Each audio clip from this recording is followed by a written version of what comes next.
আজকে আমি তোমাদেরকে ডিমের কারি দেখাবো। ঘরের তৈরি রান্নার চ্যানেল থেকে তোমাদের স্বাগতম।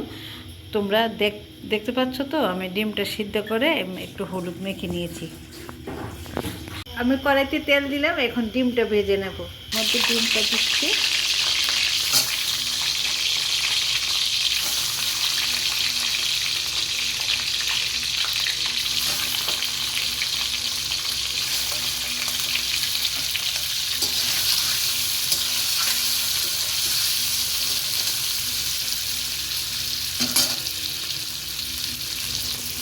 মধ্যে ডিমটা ভাজা হচ্ছে, এখন একটু পেঁয়াজ কুড়িয়ে নিচ্ছি। খালি পেঁয়াজ দিয়ে করবো ডিমের কারিটা।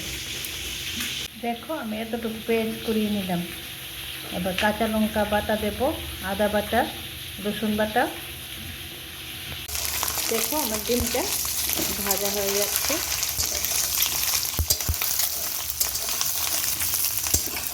ভাজা হয়ে গেছে, এখন ডিমটা আমি নামিয়ে নিচ্ছি।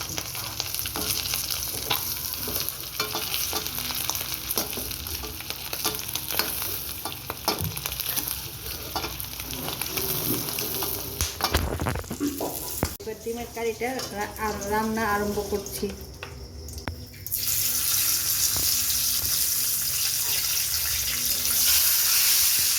একটু তেজপাতা দিলাম।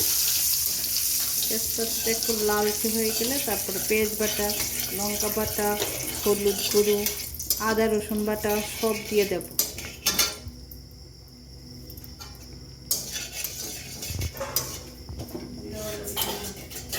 এবার আমি পেঁয়াজ বাটা, পেঁয়াজ কুড়িয়ে নিয়েছি তো, এটা দিলাম।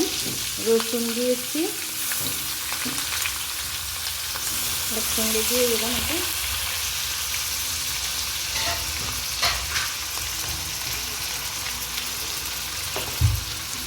একটু লালচে করে ভেজে নেব।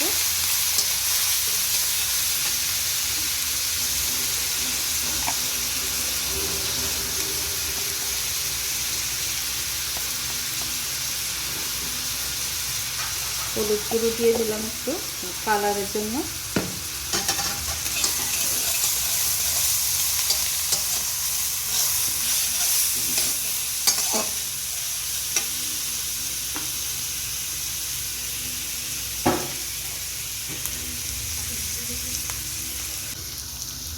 এবার একটু জিরা বাটা দিয়ে দিলাম,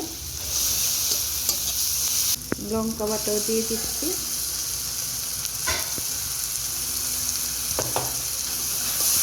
একসঙ্গে এটা ভালো করে কষিয়ে নিচ্ছি। মশলা সবগুলো খুব ভালো কষানো হয়ে গেছে। এখন আমি একটু জল দিয়ে দেব, মাছ পুড়ে যাবে।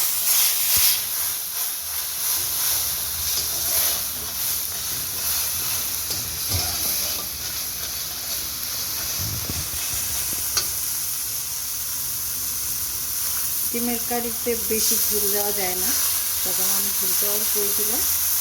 মশলাটা সিদ্ধ হয়ে গেলে তারপর ডিমটা দিয়ে দেবো। ঝোলটা একটু শুকিয়ে যাক, তারপর আমি ডিমটা ছেড়ে দেবো।